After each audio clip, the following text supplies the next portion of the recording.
যুক্তরাজ্যে ঘনিয়ে আসছে সাধারণ নির্বাচন, তার আগেই উত্তাপ রাজনৈতিক মাঠ।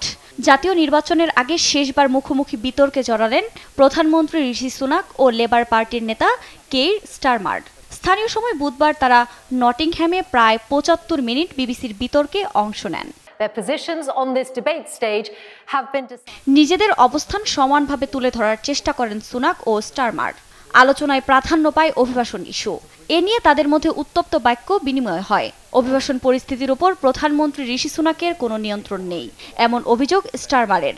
লেবার পার্টি ক্ষমতায় এলে আয়কর কমাবেন বলেও প্রতিশ্রুতি দেন তিনি। তিনি এতটাই ধনী যে সাধারণ মানুষের দুঃখ কষ্ট বোঝার সক্ষমতা নেই। এই নির্বাচন ভোটারদের জন্য ১৪ বছর ধরে চলা রক্ষণশীলদের কিচ্ছুতা সাধন, ব্রেক্সিট ও দলীয় অন্তকোন্দলের ইতি ঘটানোর সুযোগ। যুক্তরাজ্যকে নতুনভাবে গড়তে লেবার পার্টির বিকল্প নেই।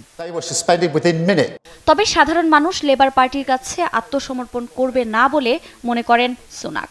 And what I want to do is cut taxes for people at every stage of their life. So for everyone in work, we're going to continue cutting national insurance, £900 this year. বিবিসির জ্যেষ্ঠ সাংবাদিক মিশাল হোসেইনের সঞ্চালনায় বিতর্ক সমতায় শেষ হয় বলে জানায় জরিপ সংস্থা ইউক। উভয় নেতাই পান ৫০ পয়েন্ট। আগামী ৪ জুলাই ব্রিটেনের সাধারণ নির্বাচন। নির্বাচনী একাধিক জরিপে দেখা গেছে জনপ্রিয়তার দিকে একেবারে তলানিতে কনজারভেটিভ পার্টি, বিপরীত চিত্র বিরোধী লেবার পার্টির। সম্প্রতি স্থানীয় নির্বাচনেও জয় পেয়েছে পার্লামেন্টের এই প্রধান বিরোধী দলটি। এমনকি প্রধানমন্ত্রী ঋষি সুনাকও তার আসনে হেরে যেতে পারেন বলে ধারণা বিশ্লেষকদের।